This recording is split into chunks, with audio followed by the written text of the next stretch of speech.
Assalamualaikum warahmatullahi wabarakatuh. Apa kabar anak-anak ibu semuanya? Semoga kalian dimanapun berada selalu dalam keadaan sehat dan masih tetap semangat untuk mengikuti pelajaran ekonomi. Anak-anak ibu di kelas 12, pelajaran ekonomi akan diisi dengan ilmu akuntansi.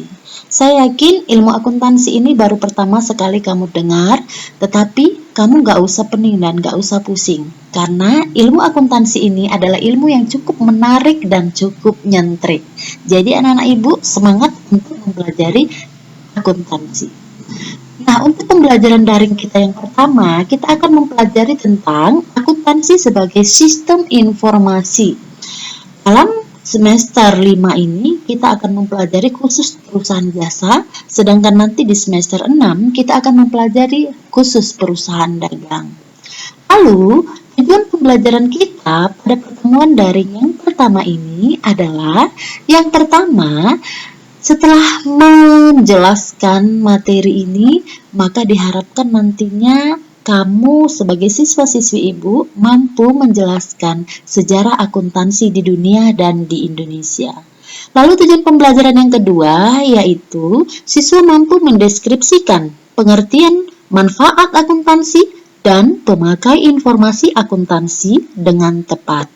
Dan yang terakhir, tujuan pembelajaran kita yang pertama ini yaitu siswa mampu menganalisis karakteristik kualitas informasi akuntansi dengan tepat.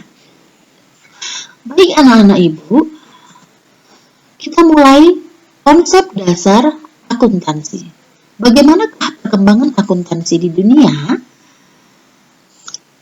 Perkembangan akuntansi di dunia, dulunya yang pertama sekali mengenal akuntansi adalah Luca Pacioli pada tahun 1494.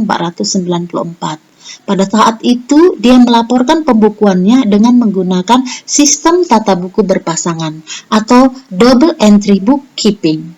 Kemudian Luca Pacioli mulai menuliskan bukunya berjudul Summa de Arithmetica Geometrica Proportionalita, di mana di dalam buku tersebut terdapat satu bab yang berjudul Tract Acus de Computation Scripturis yang menggambarkan pembukuan berpasangan.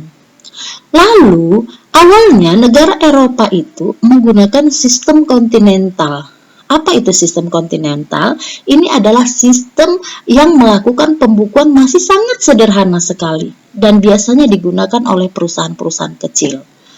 Kemudian, seiring dengan adanya revolusi industri, maka sistem kontinental tersebut mulailah tertinggal. Kenapa? Karena pada saat itu diharuskan untuk melakukan pencatatan keuangan secara akurat. Jadi, lambat laun sistem kontinental tergantikanlah dengan sistem Anglo-Saxon. Apa itu sistem Anglo-Saxon? Sistem Anglo-Saxon ini adalah sistem tata buku yang sudah mulai menggambarkan secara terperinci, mulai nampak mekanisme debit dan kreditnya. Oleh karena itu, sistem Anglo-Saxon mulailah diterapkan oleh pelaku-pelaku bisnis di Amerika Serikat, sehingga mulailah akuntansi berkembang di dunia. Selanjutnya, bagaimanakah perkembangan akuntansi di Indonesia? Dahulu kala di Indonesia hasil tanam paksa itu akan dilaporkan oleh Belanda dengan menggunakan pembukuan kontinental. Jadi masih sangat sederhana sekali anak-anak ibu. Kemudian sistem kontinental ini mulailah tertinggal dan mulailah beralih ke sistem Anglo-Saxon.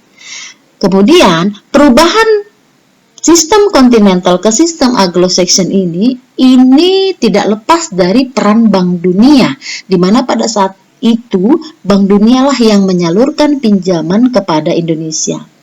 Bank Dunia menghendaki laporan keuangan menggunakan sistem Anglo-Saxon, sehingga akhirnya negara Indonesia menganut sistem Anglo-Saxon. Lalu seiring dengan perkembangan akuntansi, pemerintah mengirimkan putra-putri Indonesia ke luar negeri untuk belajar akuntansi. Dan di dalam negeri pun sudah mulai dirintis Ikatan Akuntan Indonesia, kemudian untuk membimbing perkembangan akuntansi. serta mempertinggi mutu pendidikan dan pekerjaan akuntansi. Dan akhirnya akuntansi pun berkembang di Indonesia sangat pesat, apalagi sejak dikeluarkannya Undang-Undang PMA atau Pemilik Modal Asing tahun 1967 dan Undang-Undang PMDN tahun 1968. Dan akhirnya di Indonesia terbentuklah Ikatan Akuntan yang menerapkan standar akuntansi keuangan. Nah, itulah perkembangan akuntansi di Indonesia. Selanjutnya, apakah itu pengertian dari akuntansi? Nah, akuntansi itu adalah sistem informasi yang mengidentifikasi, mencatat, dan mengkomunikasikan kejadian ekonomi dari suatu organisasi kepada pihak yang berkepentingan. Jadi intinya ada informasi yang diidentifikasi, dicatat, dan dikomunikasikan kepada pihak-pihak yang berkepentingan. Lalu apa itu manfaat akuntansi? Manfaat akuntansi untuk manfaat umum yaitu dengan adanya akuntansi kita memperoleh informasi tentang keuangan perusahaan yang akurat sehingga pemakai laporan keuangan dapat mengambil keputusan dengan tepat sebagai alat pertanggungjawaban manajemen kepada pihak perusahaan. Nah, itu dia manfaat umumnya. Jadi diharapkan dari laporan informasi akuntansi yang akurat itu, pihak-pihak tertentu yang membutuhkan laporan itu dapat menggunakannya untuk mengambil suatu keputusan dan dapat dipertanggungjawabkan.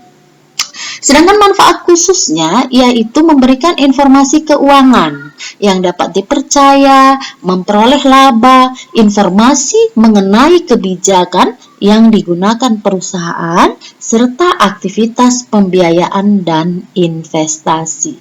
Itulah dia pengertian dan manfaat akuntansi. Lalu, siapakah yang menggunakan informasi akuntansi itu? Nah, ada dua pemakai informasi akuntansi. Ada yang disebut dengan pemakai internal dan ada yang disebut dengan pemakai eksternal. Nah, siapakah yang disebut pemakai internal?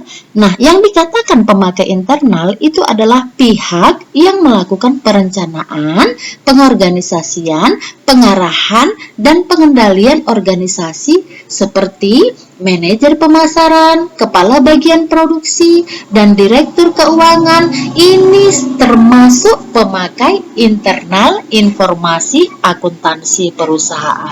Jadi biasanya kalau pemakai internal itu adalah orang-orang yang ada di dalam perusahaan. Itulah yang dikatakan pemakai internal. Lalu yang kedua, pemakai informasi akuntansi adalah pemakai eksternal, pemakai luar. Siapakah yang disebut dengan pemakai eksternal? Ada kreditur, pemerintah, calon investor, pemasok, pemilik, karyawan, dan masyarakat. Pemakai eksternal inilah nanti yang akan menggunakan informasi akuntansi tersebut untuk mengambil keputusan, ya, untuk mengambil keputusannya. Nah, jadi anak-anak ibu, itulah dia pemakai sistem informasi akuntansi. Nah, demikianlah pembelajaran kita pada pertemuan yang pertama ini. Diharapkan kamu dapat mencapai tujuan pembelajaran kamu. Assalamualaikum warahmatullahi wabarakatuh.